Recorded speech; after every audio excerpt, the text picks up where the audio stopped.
benn groupe boo xam ne comme ni ko Ousmane Sonko waxee pour le président de la République Macky Sall mais l'association des maires du Sénégal dafay nekk aussi pour les collectivités aussi. D'accord, léegi dama lay poser benn question. man maay poser de. benn question bu simple. man waaw ma koy poser téléspectateur. waaw allez-y. lan lañu wax association. libre bu ñu nee association de force on est d'accord. Et pourquoi nous sommes obligés aujourd'hui d'adhérer à une association boo xam ne tey bu ma la laajoon tey wala ma laaj sénégalais lan la ñuy jëriñ non xaaral rek non damay bàyyi ma eggali on n'est pas obligé. Allez-y. xam nga lu tax on n'est pas obligé parce que tout simplement c'est une association et l'association est libre la liberté d'association moo tax ñu naan association njàpp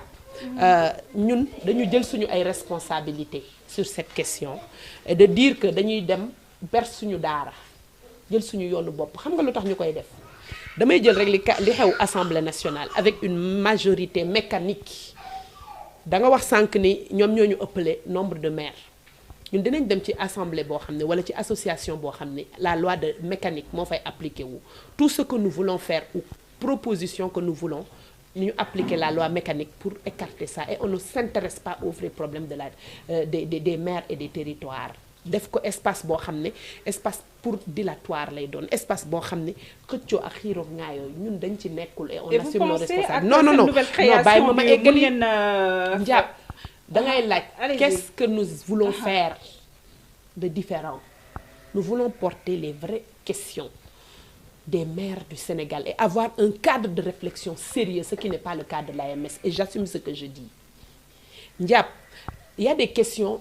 dama lay jëlal juste un problème très sérieux est-ce que tu te rends compte que dans les territoires que nous avons quelque chose de magique qu'on appelle les fonds de dotation maanaam fonds bi nga xam ne nguur gi dafa jël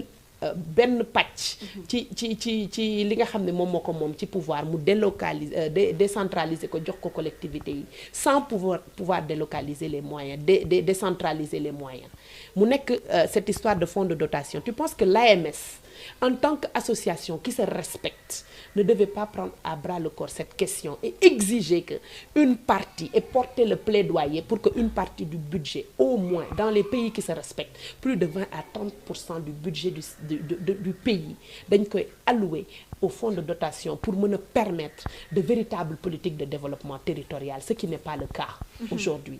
njàpp il y a des enjeux de la décentralisation yoo xam ne l'acte 3 de la décentralisation est un échec aujourd'hui parce que dañu gaawantu def ko sans pour autant réfléchir les mécanismes d'accompagnement qui permettent réellement ñu mën a am des territoires développés bu ñu waxee acte 3 de la décentralisation lan moo taxoon ñu koy wax le développement des territoires depuis combien d'années depuis 7 ans on a cet acte 3 ñuy appliqué est-ce que tu as l'impression que le mécanisme bi war a mën a permettre ñu am une effectivité maanaam des territoires autonomes des territoires qui vivent des territoires qui marchent et qui avancent sont portés par l'association des maires du Sénégal nous n'avons pas cette impression kon gis nga tey ñun dañu décider dans notre association à porter les vrais combats de la décentralisation pour que mu mën a nekk un levier boo xam ne Sénégal daf ci asseoir le développement territorial sans l'appui du pouvoir central aussi Khadija aussi on n'a jamais eu l'appui du pouvoir central et nous ne comptons pas sur l'association des maires du Sénégal pour qu'ils nous accompagnent c'est une obligation nous ne sommes pas en marge du pouvoir parce que en tant que maire nous faisons partie de l'attelage donc si lañ bokk tous les programmes et projets qui sont faits ne sont pas faits indépendamment dépendamment de la couleur ou de l'opposition nga nekk ou pas loolu moom c'est un fait mais li am ba am mooy la question sur l'association des maires du Sénégal nous avons pris nos responsabilités parce que nous pensons que c'est un lieu boo xam ne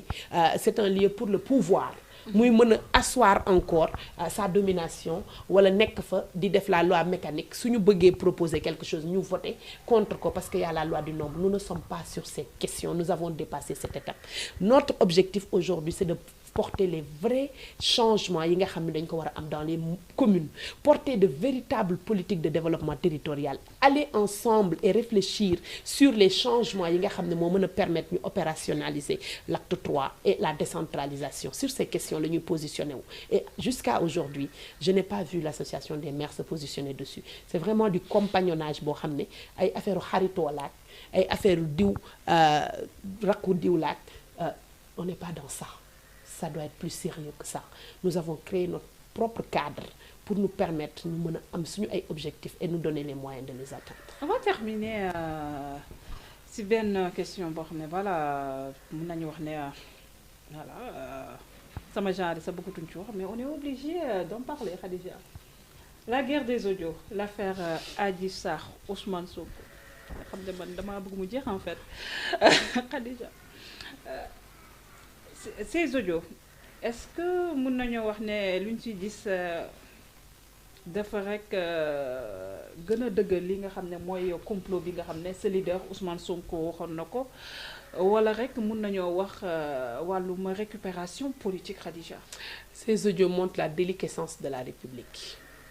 Tey bu ñu demee ba Sénégal mais pourquoi la République, Khadija? damay wax rek li ma xalaat njàpp danga ma poser question li ma xalaat. Suñu demee ba Sénégal ak fi coono nit ñi nekk l'actualité qui tient le plus en haleine les gens c'est cette histoire triste, ce complot encore une fois mal ourdi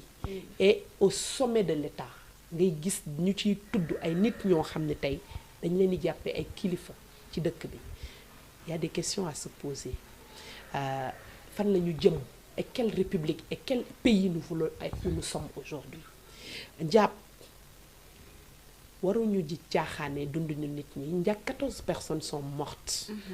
Il y a combien de personnes ñoo ci perdre un œil ñi seen tànk le capitaine qui a perdu son bras.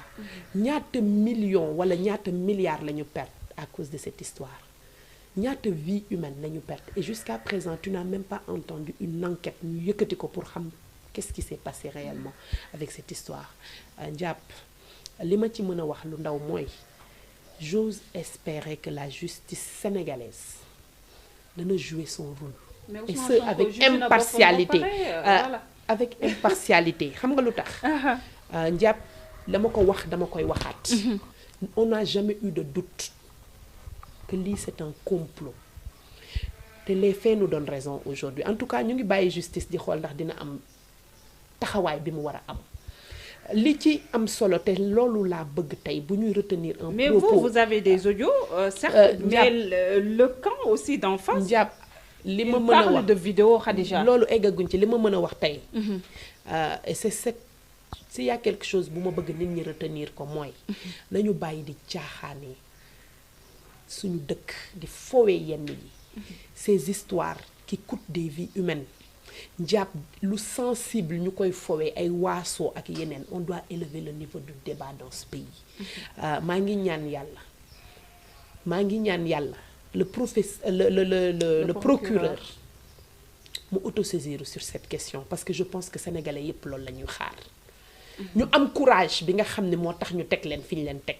et surtout ñu respecter le corps bi nga xam ne foofu la ñu nekk. di def li nga xam ne tey moom la ñuy xaar ci ñoom en tout cas moi j'appelle en toute responsabilité tous les Sénégalais à se lever et à exiger que la lumière soit faite sur cette affaire parce que nag li nga xam ne dafa yóbbu ay doomu Sénégal dafa yàqal Sénégal lu bari tristement ñu présenter ñu au niveau international comme un pays yaa ma gën a xam li fi xawoon au mois de mars dernier. Je pense que ça mérite que ñu xam dëgg bi fan la féete. En tout cas ñun ñu ngi koy woo et on va regarder, on va observer et nous serons les sentinelles de cette démocratie sénégalaise. Merci beaucoup Khadija Mahécor Diouf. Je rappelle que vous êtes la mairesse de Golf Sud, bokk ci membre administration générale bu parti PASTEF bu le président Ousmane Sonko nekk coordinatrice bu mouvement jigéenu PASTEF fii ci Guédiawaye. Ça a été un plaisir ñëw fii seet si la si sa douane man à chaque fois mbégte ak bànneex lay am di partager ak yow plateau une dame très dense macha allah voilà patriote. Voilà dans le vrai sens du terme bien vrai que suñu émission dafay xaw a am xëccante mais c'est le débat qui l'oblige le mot de la fin. Je dirais juste que ce qui s'est passé avec notre sœur nous rend ñun ñëpp triste. C'est vrai. Non seulement ça nous rend triste mais ça touche nos consciences. Di wax rek santé amul prix. Et que nous devons prendre nos responsabilités et investir pour que nit ñi mën a faju dafa war a doon loo xam ne dafa war a nekk une réalité dans ce pays. En tout cas man c'est un combat que j'ai décidé de porter et dans les jours qui viennent Inch'Allah. nous allons nous positionner clairement parce que il est temps que sur des choses comme ça qu'on apprenne à dire plus jamais ça parce que nag une vie de perdu c'est un drame dans une famille. Mais c'est surtout une vie qui s'arrête brusquement ci loo xam ne mënoon nañ ko éviter ñu ngi ñaanal yàlla suñu sœur fu mu jëm yàlla na ko gënal. di wax njaboot gi yàlla na leen yàlla féete fi mu leen féete woon di wax rek nag kilifa diine yi ñu di ñaanal Sénégal encore une fois mais surtout sama commune bi nga xam ne fii lañ ma dénk muy Golfe Sud. Au bout de 5 ans ñu gis fi des changements notables ñu ngi ñaan yàlla sénégalais yi seetaan yépp ñu ñaanal ñu ko. di ñaan yàlla fépp fu nga xam ne nit mu ngi fa mu am compétence wala qualification moo xam Golfe Sud la dëkk moo xam dëkku fi mu ñëw jàpp ci liggéey bi ndax ñun dañu gëm ni nous avons ensemble la capacité de transformer ce pays et que on a un chantier qui est devant nous celui de la commune de Golfe Sud te ñu ngi ciy woo ñëpp. En particulier les citoyens de Golfe mais tous les Sénégalais yi nga xam ne am nañ yéene jàppale ñu parce que aussi je pense que mbooloo mooy doole et